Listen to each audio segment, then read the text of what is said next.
The Bible Study Podcast, episode 580. Today we continue the study of the kings of Israel and Judah with 2 Kings 16.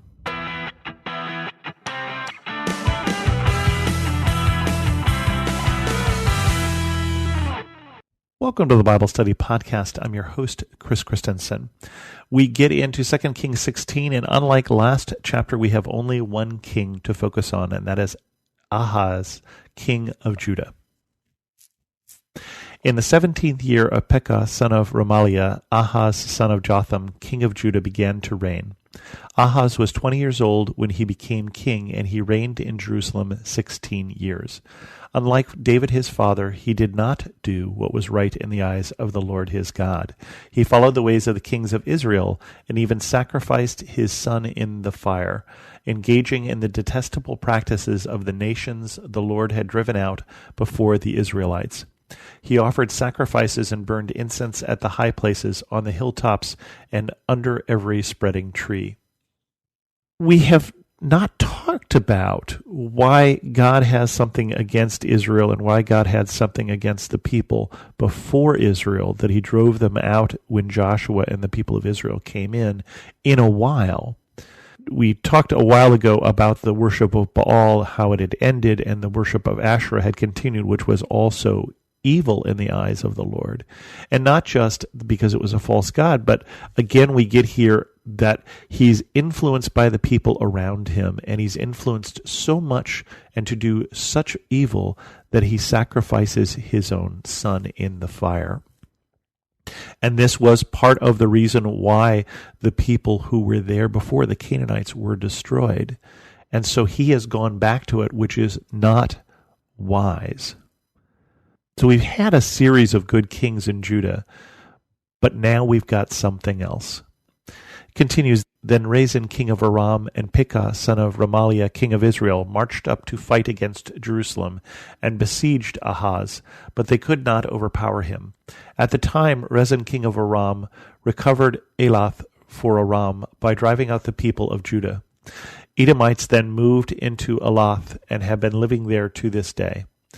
Ahaz sent messengers to say to Tiglath-Pileser, king of Assyria, I am your servant and vessel. Come up and save me out of the hand of the king of Aram and the king of Israel, who are attacking me. And Ahaz took the silver and gold found in the temple of the Lord and in the treasuries of the royal palace and sent it as a gift to the king of Assyria. The king of Assyria complied by attacking Damascus and capturing it. He deported its inhabitants to Kir and put Rezin to death.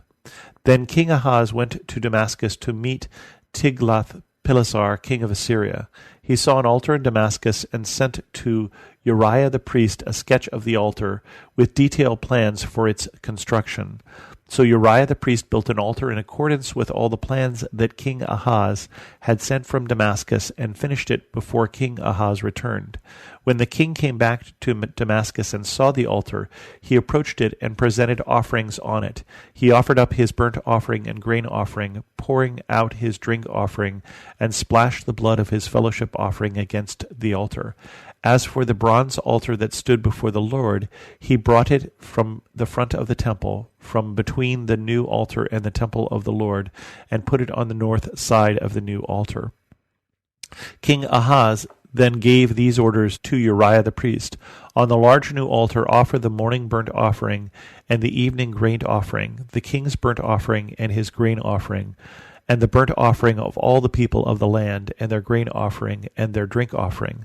Splash against this altar the blood of all the burnt offerings and sacrifice, but I will use the bronze altar for seeking guidance.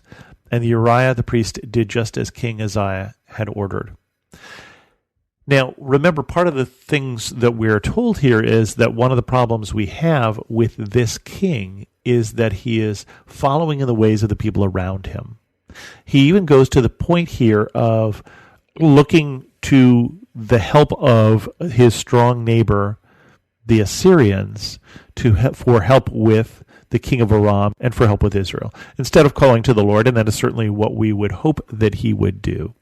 That is certainly what David would have done. But then we also get that while he's up visiting with the king, and so this works, at least in a short-term fashion, it works in the Assyria comes down and it takes care of the people of Damascus. Takes care of, that is, as in kills many and takes the rest off into slavery. But he also sees this altar and goes and puts a new altar in the temple with this design. Now, we don't know what this design was. We don't know how pagan, how foreign this design was. But it's certainly one of the things that we see is he is adopting the worship that he sees around him. In this case, is he adopting the worship of an altar that the Assyrians brought? That doesn't seem very likely. They'd be traveling with a portable altar. So it is probably an altar that he finds that the king of Aram had. That was an altar here in Damascus for the people of Damascus. But we don't know for sure. But it's not a good thing necessarily to be copying in this fashion. If you want to copy what people wear, if you want to copy their haircuts, that's one thing.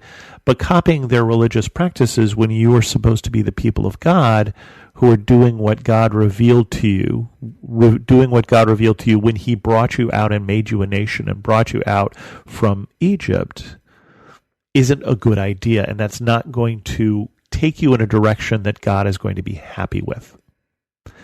Continues, King Ahaz cut off the side panels and removed the basins from the movable stands. He removed the sea from the bronze bowls that supported it and set it on a stone base. He took away the Sabbath canopy that had been built at the temple and removed the royal entry outside the temple of the Lord, in deference to the king of Assyria.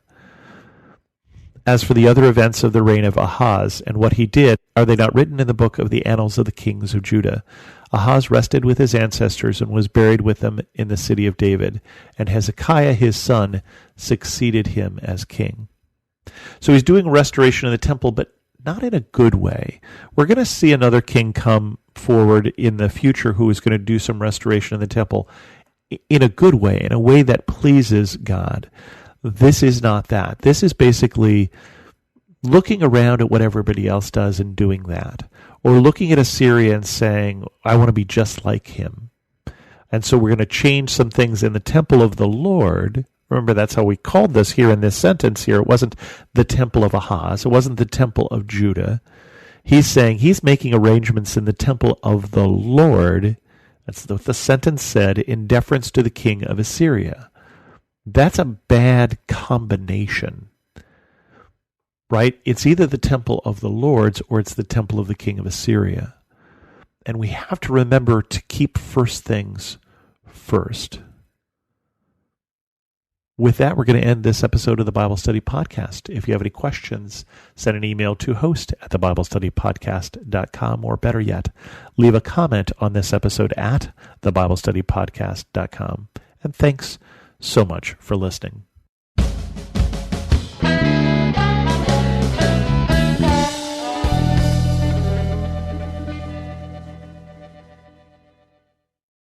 Hello, my name's Rachel Carmen, and I want to invite you to come over and listen to my podcast. It's called Real Refreshment. For years and years as a young mother, I chased after the wind, thinking that the world could offer me the refreshment I longed for. But it was only when I discovered it in the person of Jesus Christ that I really found refreshment. Come on over and join me as we dig into Bible study. I'll see you there.